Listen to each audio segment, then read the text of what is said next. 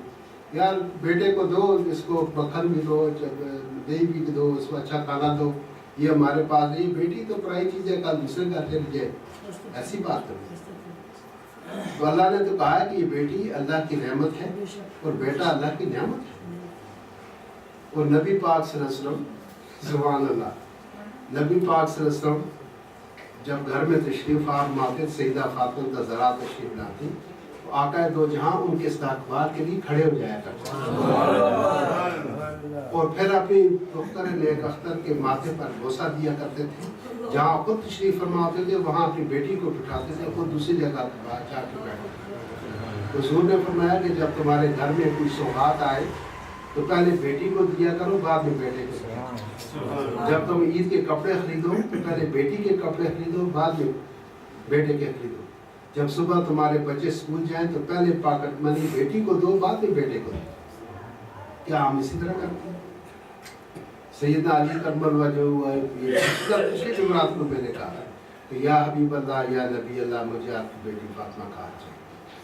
انہوں نے نہیں پوچھا تمہاری کون سی یونیورسٹی تم فارغ التحصیل ہو، کہاں سے پڑھے آپ، کون سی ڈگری ہے آپ کے پاس؟ آپ میری میں نبی ہوں اور حبیب اللہ ہوں اور میں اتنا بڑا میرا اللہ نے مرتبہ بنایا اور میری بیٹی کی بھی خاتون جنت حسنین کی ماں ہے، تو تمہارے پاس کیا ہے؟ یہ تو پوچھی نہیں کوالیفیکیشن کیا، آپ کی کوالیفیکیشن کیا ہے، آپ کے مربع کتنے ہیں، پراپرٹی کتنی ہے، آپ کا قبیلہ کتنا ہے، فیملی ممبرز آپ کتنے ہیں. انہوں نے اتنا پوچھا کہ علی مہر میں دینے کے لیے کچھ ہے تمہارے پاس؟ انہوں نے کہا یا رسول اللہ ایک زرہ ہے جو میں جنگ میں پہنتا ہوں. کہا اس کو بیچا، بیچ گیا. کہا اس میں وہ جو جتنے بھی پیسے لائے، کہا یہ آدھا جو ہے فاطمہ کا مہر ہے اور آدھا جو ہے یہ دعوت ولیمہ کا. یہ ہے ٹوٹل بات. آپ کی بیٹی ہے گھر میں، آپ کی بہن ہے، تو آپ اگر اللہ کے حبیب سے عشق کرتے ہیں، محبت کرتے ہیں تو وہ طریقہ اپنائیں جو آپ کے نبی نے بنایا، جس کا آپ کلمہ پڑھتے ہیں، جس کا دین آپ نے قبول کیا. تو آج بھی ایک خاتون آئی، رو رہی تھی، ان کا باپ نہیں ہے، وکیل تھا. یہ ہمارے پرانے مرید ہیں، ہمارے والد صاحب کا مرید تھا، وکیل بہت ہو گئے. تو اس کی بیوہ تھی، ساتھ اس کی بیٹیاں، 2-3 بیٹیاں تھیں. ایک بیٹی کی 2 بیٹیاں پہلے ہو چکی ہیں، اب وہ پھر اس کو بچہ بچی ہونے والا ہے. اس کے شوہر نے اس کو الٹیمیٹم دے دی تھی ہے کہ اگر تم اب بیٹی پیدا کرو گی تو میں تمہیں طلاق دے دوں گا. اب یہ تو بات نہیں ہے اللہ پر، اللہ تو اللہ کی مرضی.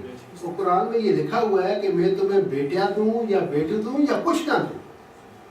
بیٹا دوں میری مرضی، بیٹی دوں میری مرضی. یہ تو مانتے ہی اللہ کی ہیں. یہ جو بیٹا بیٹی ہے یہ ہمارے نہیں ہیں، یہ اللہ کی مخلوق ہے. آپ والدین تو ذریعہ ہیں، والدین ایک ذریعہ ہے. اس ذریعے سے اللہ سبحانہ و تعالیٰ اپنی مخلوق کو آگے بڑھاتے ہیں. یہ تو جذبات ہے، ایک ذریعہ، اس کا حق تو کوئی نہیں ہے. وہ تو مخلوق اللہ کی امانت ہے، اللہ کی امانت ہے. وہ جو بچہ پیٹ کے اندر ہے وہ اللہ کی امانت ہے. اور یہ بھی آپ کو میں بتا دوں کہ یہ جو خاتون ہے جس کا اللہ سبحانہ و تعالیٰ نے اتنا درجہ بنایا ہے، یہ تخلیق کے معاملے میں اللہ کی پارٹنر ہے. تخلیق کے معاملے میں یہ اللہ کی پارٹنرشپ ہے اس کے ساتھ. جس دن وہ اس کے پیٹ میں بچہ سٹارٹ ہوتا ہے، اس کا حمل کرتا ہے، اس دن سے اس کے اوپر فرشتوں کا نزول ہوتا ہے. کوئی آنکھ بناتا ہے، کوئی کان بناتا ہے، کوئی دل بناتا ہے، کوئی جگر بناتا ہے. اسی لیے اس کے اوپر وہ تو اللہ کی رحمت کے سائے کے نیچے ہوتی ہے. جس دن اچھا مزے کی بات، بیٹا آپ کا وہ کہاں سے لے کے آئیے؟